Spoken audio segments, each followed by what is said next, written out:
ایک شخص نے حضور سے کہا کہ حضور مجھے کوئی وصیت کیجئے۔ حضور نے اسے ارشاد فرمایا کہ تو غصہ نہ کیا کر۔ اس نے پھر کہا مجھے وصیت کیجئے، تو آقا کریم نے پھر فرمایا غصہ نہ کیجئے۔ اس نے پھر کہا، یہ بات ایک بار نہیں، اس نے کئی بار حضور سے پوچھی۔ وہ کوئی اور وصیت طلب کرنا چاہ رہا تھا کہ یہ تو ٹھیک ہے، کچھ اور وصیت بھی کیجئے۔ اس سے ایک تو اس شخص کی ذاتی صورتحال ایسی ہوگی، اور دوسری یہ ہے کہ اس نصیحت کی اہمیت کے پیش نظر کہ غصہ جب انسان کو آتا ہے تو وہ مغلوب ہو جاتا ہے اور بہت غلط فیصلے کر بیٹھتا ہے۔ اس لیے بار بار ایک نصیحت پر تاکید کرنا اور اس کا تکرار کرنا اس امر کی طرف توجہ دلاتا ہے کہ ہمیں معاملات کے اندر بہت معتدل رہنے کی ضرورت ہوتی ہے۔ جو شخص غصے کو نافذ کرنے کی طاقت رکھتا ہے، ایک تو ہوتا ہے کہ بندہ غصے سے خود اپنے آپ کو بے چین کرے گا، لیکن اپنے غصے کو نافذ نہیں کر سکتا، غصہ نکال نہیں سکتا، خود پیچ و تاب کھائے گا۔ لیکن یہ وہ شخص ہے جو غصے کو نافذ کر سکتا تھا، اس کے پاس طاقت تھی، لیکن اس نے اس کے باوجود غصے کو ضبط کیا۔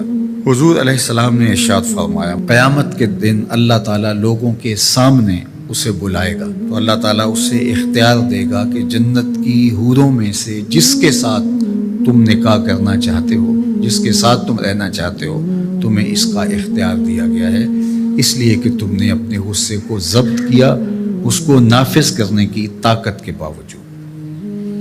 اور ایک روایت حضرت سلیمان بن سرد رضی اللہ تعالی عنہ سے مروی ہے، کہتے ہیں کنت جالسا مع النبی صلی اللہ علیہ وآلہ وسلم، میں حضور علیہ السلام کی مجلس میں بیٹھا ہوا تھا۔ دو لوگ تھے، وہ آپس میں الجھ رہے تھے۔ ان میں سے ایک شخص کا چہرہ غصے سے سرخ ہو گیا، رگیں پھولی ہوئی تھیں، اور ایک دوسرے کے لیے سب و شتم کا ماحول پیدا ہو گیا تھا۔ اللہ کے رسول صلی اللہ علیہ وآلہ وسلم نے ارشاد فرمایا، میں ایسا کلمہ جانتا ہوں کہ اگر یہ کلمہ پڑھ لیں تو ان کا یہ غصہ زائل ہو جائے گا، ان کی جو کیفیت ختم ہو جائے گی۔ اور وہ کیا ہے؟ اعوذ باللہ من الشیطان الرجیم۔ یہ پڑھ لیں تو جو ان کے اندر ہے وہ چلا جائے گا۔ تو لوگوں نے اس شخص کو کہا جس کی رگیں پھولی ہوئی تھی اور غصے سے اس کا چہرہ سرخ ہوا جا رہا تھا کہ تعوذ پڑھو، اعوذ باللہ من الشیطان الرجیم پڑھو۔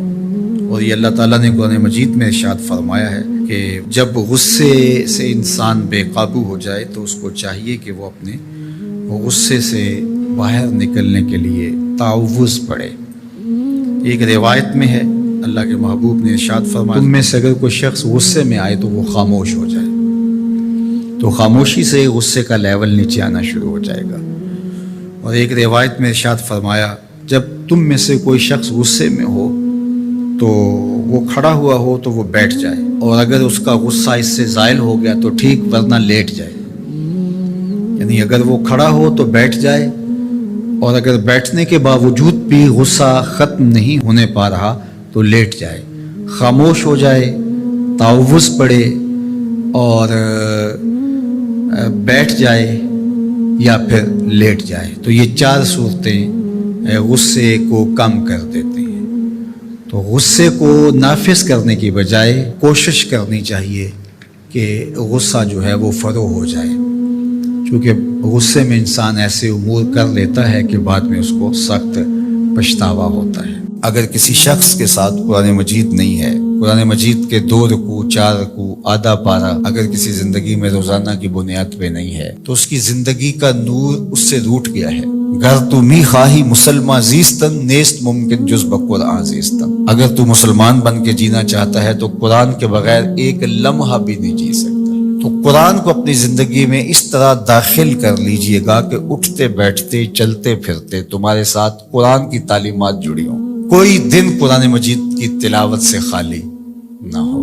ہمیں اس کی ترغیب دی گئی ہے، اور یہ خوش بختی کی علامت ہے کہ تمہارے ساتھ قرآن ہو۔ فرمایا گیا کہ وہ سینہ ایک قبرستان کی طرح ہے جس میں قرآن نہیں ہے۔ تو تو ایک تو قرآن مجید کی کچھ صورتوں کو باقاعدہ یاد کر کے اپنے سینوں میں نقش کرنا چاہیے، جس طرح سورۃ الملک ہے قرآن مجید کی دوسری صورتیں، اگر اس کے علاوہ بھی آخری پارہ جو ہے اگر سب یاد ہو جائے تو کم از کم آدھا پارہ آخری یاد کر لیں۔ سورہ الواقعہ ہے، سورہ یاسین قلب القرآن کہا گیا ہے، ایک مرتبہ سورہ یاسین پڑھنے سے 10 مرتبہ قرآن پڑھنے کا ثواب ملتا ہے، اور جو شخص اپنے دن کا آغاز سورہ یاسین سے کرتا ہے سارا دن وہ اللہ کی امان میں رہتا ہے۔ سورہ حشر کی آخری 3 آیات پڑھنے کی تلقین کی گئی ہے شام سویرے، جو شخص صبح کو پڑھ لیتا ہے سارا دن امان میں رہتا ہے، اور اگر وہ فوت ہو جائے تو زمرہ شہداء میں لکھا جائے گا، اور جو شام کو پڑھ لے ساری رات اللہ کی امان میں رہتا ہے، فرشتے دعائیں کرتے رہتے ہیں، اور اگر وہ فوت ہو جائے تو نام زمرہ شہداء میں لکھ دیا جاتا ہے۔ جمعہ کے دن سورہ کہف پڑھنے کی تلقین کی گئی ہے کہ ہر جمعہ المبارک کو سورہ کہف کی تلاوت کرو، تو قرآن زندگی میں شامل کیا جائے، یہ بدبختی سے بچاتا ہے، قبر میں روشنی لاتا ہے، اجالے لاتا ہے، اور سورہ کہف پڑھنے والے کی قبر میں روشنی ہوگی، یہ قبر میں روشنی لے کے جائے گی۔ خاتون ہے تو وہ اچھے شوہر کو تلاش کرے جو کل بچوں کا اچھا باپ بن سکے، اور اگر مرد ہے تو وہ اچھی خاتون تلاش کرے جو کہ اچھی ماں بننے کی صلاحیت رکھتی ہو۔ اگر معاشرے میں ڈیمانڈ ہی ہوگی تو پھر یہ صلاحیتیں لوگ اپنے اندر پیدا بھی کریں گے۔ جب رشتوں کی ڈیمانڈ یہ نہیں رہے گی، ظاہری چمک دمک اور مال و دولت اور یہ ساری چیزیں ہوں گی، تو پھر ظاہر ہے اس کی طرف دوڑ لگ جائے گی۔ اور جب اوصاف حمیدہ اور اچھی عادات، دینداری اور یہ چیزیں عورت کے لیے معیار قرار پائیں گی تو پھر رجحان فطری طور پہ ادھر ہو جائے گا۔ تو آج اگر ہمارے ہاں ان چیزوں کی کمی واقع ہو رہی ہے تو پھر اس کا سبب یہ ہے کہ ہمارے رجحان اور ہماری ترجیحات تبدیل ہو گئی۔ حضرت سیدنا عمر رضی اللہ تعالیٰ عنہ کا واقعہ آپ نے سنا ہوگا کہ آپ جب پہرا دے رہے تھے، راتوں کو گشت کیا کرتے تھے، تو ایک خاتون اپنی بیٹی سے کہہ رہی تھی کہ دودھ میں پانی ملاؤ تاکہ ہم زیادہ پیسے کما سکیں۔ تو اس لڑکی نے کہا کہ امیر المومنین حضرت عمر نے دودھ میں پانی ملانے سے منع کر رکھا ہے۔ تو اس خاتون نے کہا کہ عمر کون سا دیکھ رہا ہے؟ تو اس لڑکی نے کہا کہ عمر تو نہیں دیکھ رہا، عمر کا رب تو دیکھ رہا ہے۔ حضرت عمر رضی اللہ تعالیٰ عنہ بہت متاثر ہوئے اور اس دروازے پر نشان لگا دیا۔ واپس آئے، صبح ہوئی تو اپنے بیٹوں کو بلایا، اپنے بیٹے سے کہا کہ میں جو ہے وہ تمہارا ایک خاتون سے نکاح کرنا چاہتا ہوں۔ تو انہوں نے کہا کہ جس طرح آپ کی مرضی ہو۔ تو پھر آپ نے اس گھر پیغام بھیجا اور اس بیٹی کے رشتے کے لیے اس کی ماں سے کہا۔ تو حضرت عمر کے فرزند کا نکاح ہوا اس خاتون سے، ان سے ایک بیٹی پیدا ہوئی جس کا نکاح پھر عبدالعزیز سے ہوا، اور اس عبدالعزیز سے اور حضرت عمر کی پوتی سے پھر ایک بیٹا پیدا ہوا جس کا نام حضرت عمر بن عبدالعزیز۔ تو اچھی مائیں اچھی قوم دے سکتی ہیں، تو اچھی ماں کا انتخاب اس وصف پر آپ نے اپنے بیٹے کا نکاح کر دیا کہ یہ کس قدر اللہ سے خشیت اور اللہ سے خوف رکھنے والی خاتون ہے۔ حضور نے ارشاد فرمایا کہ نکاح کیا جاتا ہے 4 چیزوں کی وجہ سے، لمالہا، لجمالہا، لحسبہا۔ کسی کے مال کی وجہ سے نکاح کیا جاتا ہے، حسب و نسب کی وجہ سے نکاح کیا جاتا ہے، اسی طرح جو ہے وہ حسن کی وجہ سے نکاح کیا جاتا ہے۔ پھر فرمایا کہ جو ہے وہ دین کی وجہ سے نکاح کرنے کی پھر تلقین ارشاد فرمائی، اور دین سے مراد وہ خوبیاں ہیں جو دین ہمیں بتاتا ہے، وہ جہاں پائی جائیں۔ فرمایا جس کا اخلاق کو، جس کا دین تمہیں پسند آ جائے اس سے اپنی بیٹی کا نکاح کر دو۔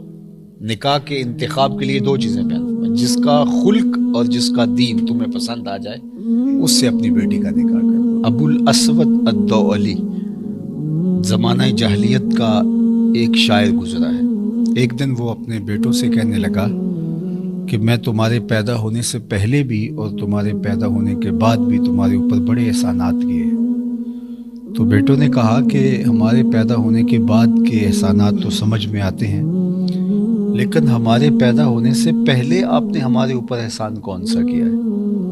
تو ابو الاسود الدؤلی کہنے لگا اپنے بیٹوں کو، اپنی اولاد کو، کہ میں ایک شاعر ہوں، اور شاعر کی طبع کے اندر جو حسن پسندی ہے تو بیوی کے انتخاب کے لیے اس کی اول ترجیح یہی ہونی چاہیے تھی، لیکن میں جب اپنی بیوی کی تلاش میں نکلا تو میں اس خیال سے تلاش کیا کہ جو میرے بچوں کی بہتر ماں بن سکے، تو میں نے اپنے جذبات کی قربانی دے کر تمہارے لیے اچھی ماں تلاش کی، اپنے لیے اچھی بیوی تلاش کرنے کی نسبت۔